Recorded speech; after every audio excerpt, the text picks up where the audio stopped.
یہ وہی مقام تھا جہاں اب الحمدللہ خانہ کعبہ ہے۔ زمین خوف خدا سے لرز اٹھی اور جبرائیل علیہ الصلوۃ والسلام سے کہنے لگی، اے اللہ کے مقرب فرشتے، کیا کرتے ہو؟ جبرائیل نے کہا، رب جلیل تیری خاک سے ایک وجود پیدا کرنا چاہتا ہے جو تجھ پر اس کا نائب بن کر رہے گا۔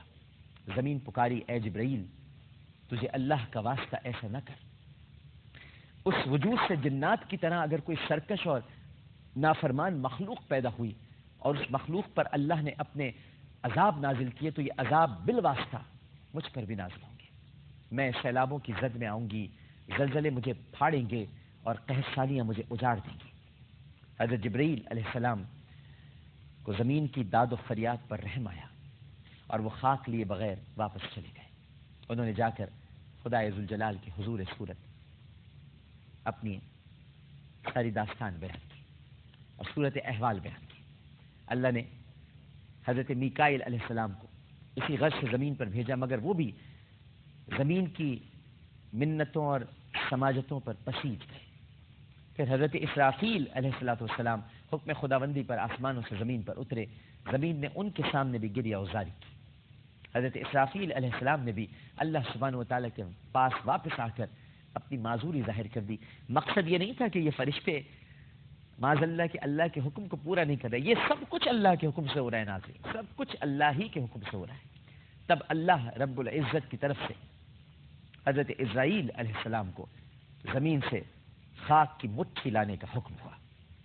حضرت اسرائیل علیہ السلام رفعت افلاک سے کرۂ خاک پر پہنچے اور زمین کی ہزار منتوں، سماجتوں اور گریہ اوزاری کے باوجود حکم خداوندی کے مطابق مختلف مقامات سے ایک مٹھی خاک چمکی اور عرش معلی پر اللہ کے حضور پیش کر دی۔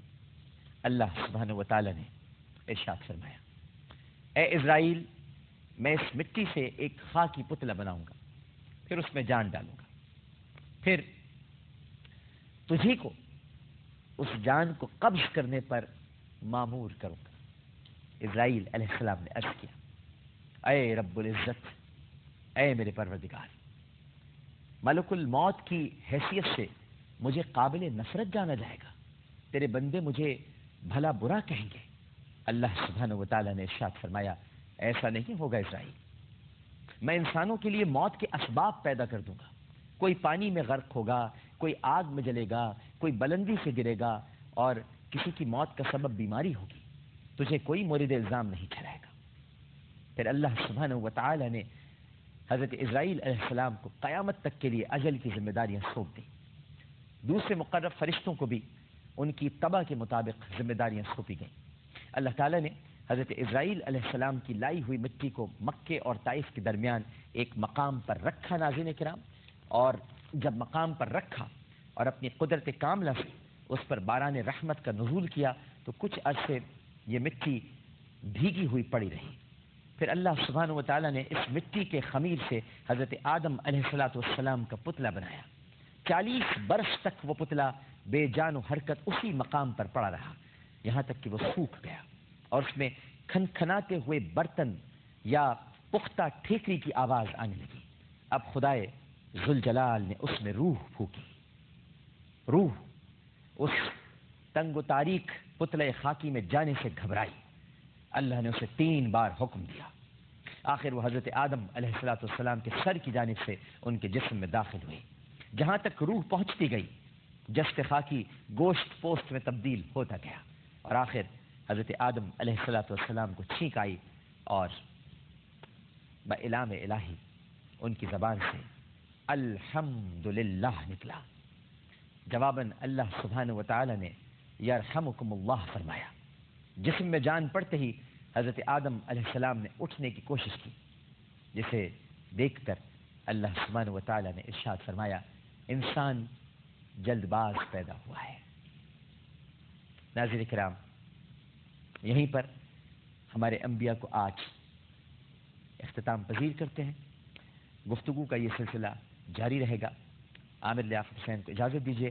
حضرت ابراہیم، حضرت آدم علیہ السلام کا ذکر ہو رہا ہے، حضرت ابراہیم علیہ السلام تک ہوگا، حضرت ابراہیم علیہ السلام سے حضرت اسحاق تک ہوگا اور آگے جائیں گے نبی کریم صلی اللہ علیہ وآلہ وسلم کی ذات اقدس تک بھی کوشش کریں گے ناظرین کرام کہ ان 30 دنوں میں ہم نبی کریم صلی اللہ علیہ وآلہ وسلم کی رفعت، ان کے اعلیٰ مقام، ان کی ذات بابرکات کے بارے میں بھی آپ کو بتا سکیں۔ لیکن انبیاء کے قصے اتنے دلچسپ ہیں اور اتنے سبق آموز ہیں کہ ابھی تو حضرت آدم کا آغاز ہوا ہے ناظرین کرام، اور ابھی تو حضرت آدم پیدا ہوئے ہیں، اور یہیں پر ہم اپنی گفتگو اختتام پذیر کرتے ہیں۔